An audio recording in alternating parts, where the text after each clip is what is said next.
Ryan, let's move on to the roiling controversy over Jake Tapper and Alex Thompson's forthcoming book. It's not even out yet. Excerpts are dropping. Original Sin, that details this cover-up over Joe Biden's health over the course of the last couple of years.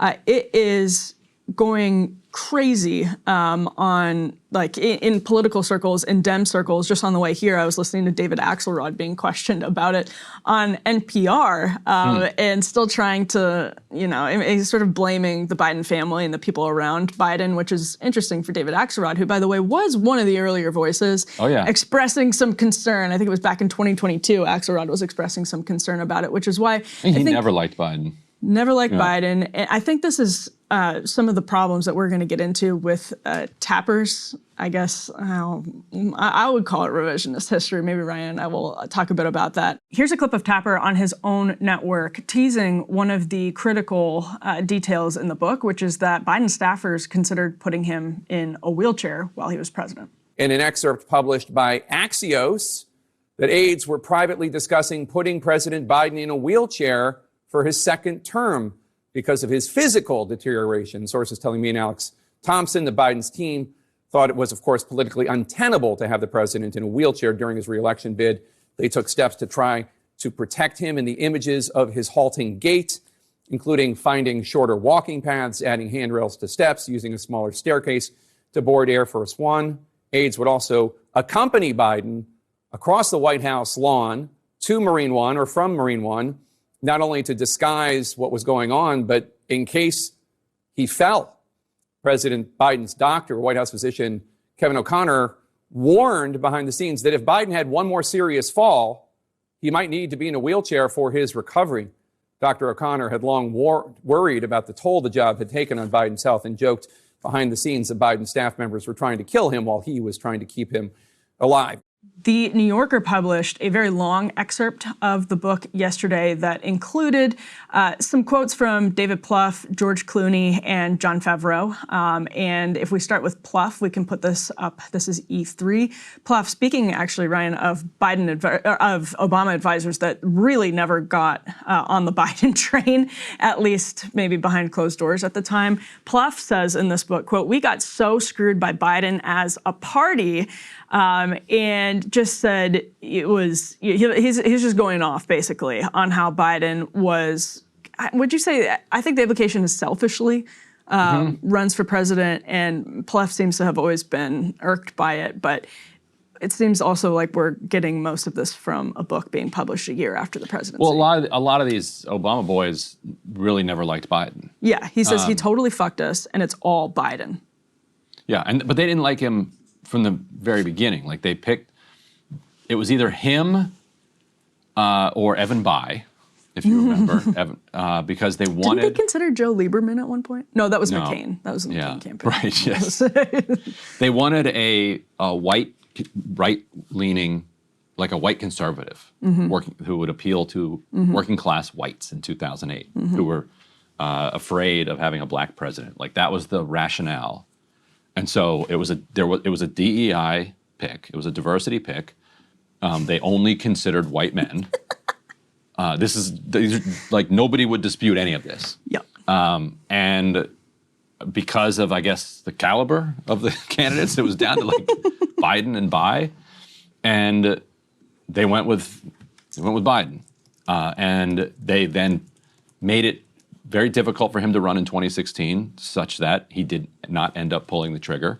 I think they've made so many interesting mistakes along the way, the Democratic Party, just tactical ones. Like Biden beats Trump in 2016, I think, because there's just the Biden, the onion guy who, like, you know, likes to like wash his car in the White House driveway. Yeah. Like, that guy peels enough working class votes away from Trump that Trump doesn't win that fluke 2016. Because, you know, Trump lost by 3 million votes to Hillary Clinton. Although Biden is also... And he won this fluke. People, like, Obama would have crushed... This is what's crazy about our politics. Obama would have annihilated Trump.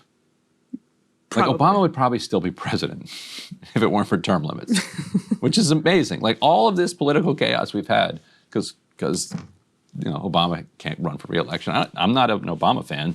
I'm just saying, objectively speaking, like, he would have won. I think Biden would have won. Anyway, so they didn't want him to run in 2016. They did not rally around him in 2020 until it was either him or Bernie. And then they're like, well, we definitely don't want Bernie, so we might as well. In that case, again, tactical decision, Democrats are probably much better off if Trump wins re-election in 2020, and then he has to be the one that handles all of COVID, and he doesn't have 4 years to stew. Obviously, he never would have done January 6th because he would have won, so he didn't have to do it. And then he's out. He's probably unpopular because of the way he handles COVID or whatever. Or he's popular, whatever, but he can't run again in 2024. And now we have, who I don't know, who knows what we have now? We don't have this. Well, we don't, Democrats would, like, it's hard to imagine a world where Democrats are worse off than they are today. Let's look at the Clooney quote as well. Yeah. So this is E4. And this is all, again, from the big splashy New Yorker publication of an excerpt from the book yesterday. Clooney says it was not okay of that big fundraiser that became, it's now sort of an infamous chapter in the 2024 cycle where everyone even publicly could see something was wrong with Joe Biden. I believe there was some quote unquote cheap fake coverage afterwards where the media was criticizing the right for sort of ginning up a conspiracy theory with clips that were selectively edited, allegedly. Clooney goes on to say that thing, the moment where you recognize someone you know, especially a famous person who's doing a fucking fundraiser for you, it was delayed, it was uncomfortable. And this is actually according to a Hollywood VIP, not Clooney himself. And an aide had to go into Joe Biden and say, George Clooney. And then Biden goes, oh yeah, hi, George. And the quote from the book is, quote, Clooney was shaken to his core. The president had recognized him, a man he had known for years. So it sounds like what happened is Joe Biden is introduced and said, hey, this is George. And because you don't want to say Clooney, by the way, because that makes you look, it's like, hey, Mr. President, we have George here. He's holding this massive fundraiser for you. And Biden is sort of like, hey, how are you? In a way that doesn't reflect a deep friendship that he's had for, I guess, a couple of decades with Biden. Biden and Clooney have done some work together over the years, apparently. I was just learning that. But then he gets a sort of nudge being like, it's George Clooney, and is startled into recognition that you actually know this person. And this is a man who is not a candidate for president of the United States. He is the sitting president of the United States. Let's put E5 up. In July 2024, George Clooney does this. Go ahead. Sorry, go ahead. No. I think that's an important point. That is July 2024. So this is... He writes his New York Times guest essay, I love Joe Biden, but we need a new nominee. Right. George Clooney. Because George Clooney behind... He just witnessed this. Yes. So good for George Clooney to be like, he saw something in private, and he immediately shared it with the public. That was the straw that broke the camel's back. Right. But imagine that idea, sharing what you know privately with the public, because we're a democracy. Well, so sure, but he didn't do it until after the debate. So he didn't come out and say that until... Oh yeah, when was that event? That event, I believe, was a couple of weeks before the debate. So it's, the LA fundraiser. I'm going to make sure that I'm right on that right now, but we can also put E5 on the screen. This is a Jon Favreau quote. This is, obviously, people know Favreau is the host of Pod Save America.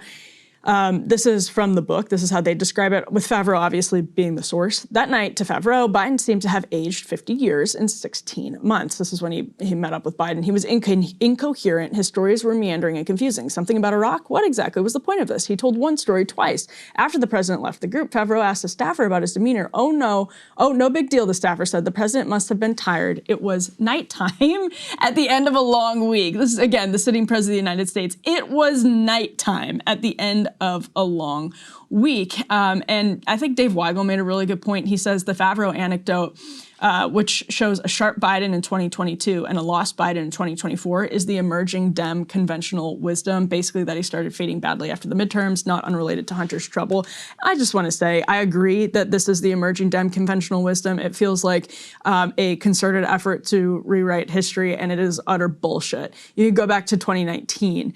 Nate Silver, back in 2019, I wrote a story about this yesterday, so I was peeling back all of this coverage. 2019, Nate Silver said he thought Biden's age was probably the biggest handicap in his candidacy. And Castro said that Yes. Yeah. Well, the Democratic candidates in 2020 were dancing around it, sort of like people criticized Bernie Sanders for dancing around Hillary Clinton's various liabilities in 2016. Nobody would just come out and say it back then, but everyone knew that it was a huge vulnerability for Biden because he was constantly messing up. I think at one point on the 2020 campaign trail, he said he was proud to be running for United States Senate.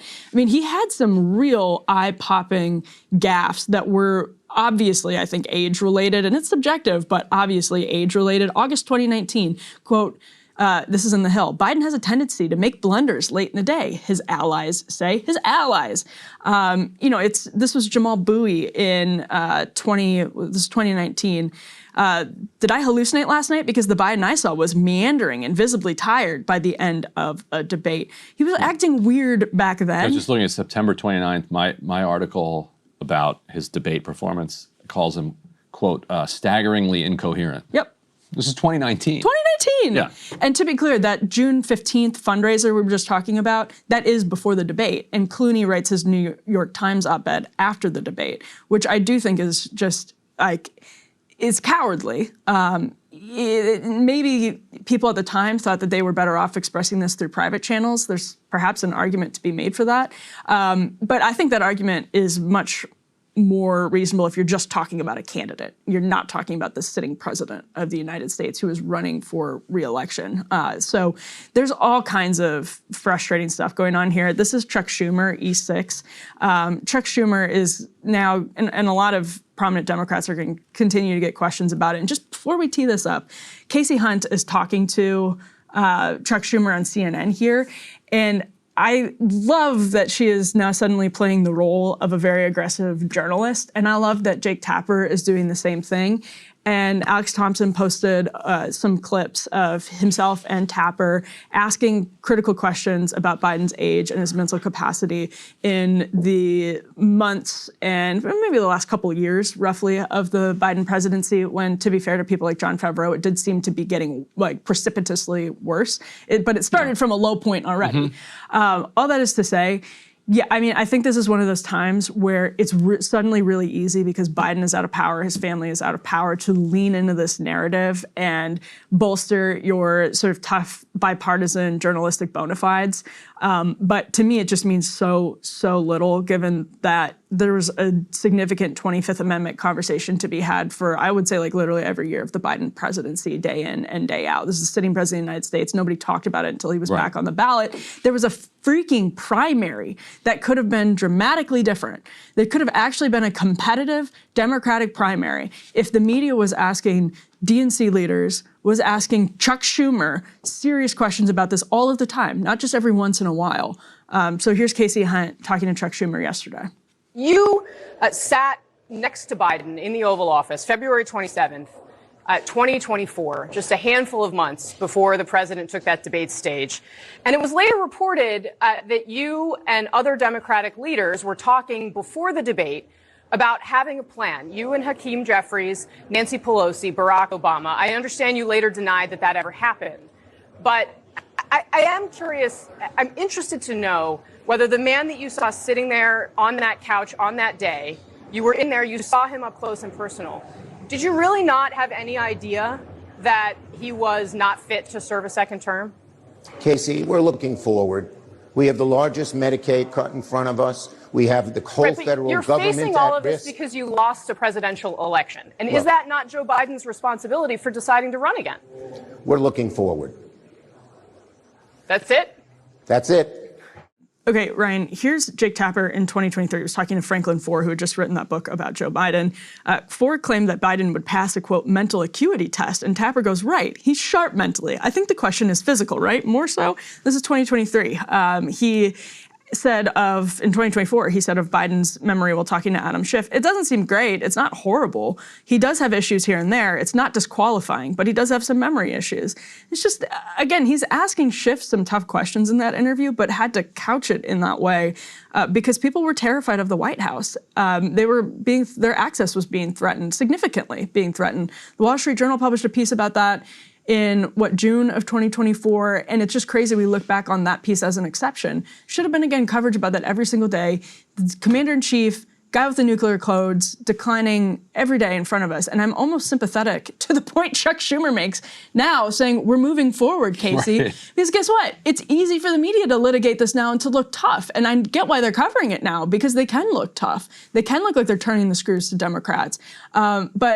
And it's still important, but it's like, yeah, at this point, we now have Donald Trump as president. The world is changing rapidly every single day. It's not the stasis of the Biden years anymore. Yeah, and in the Democrats' defense, their leadership, Pelosi in particular, moved faster than the media. Like this was not a. That's true. Like Biden's aides and allies, remaining ones, will say this was a media-driven thing, or there was this relentless media push for weeks.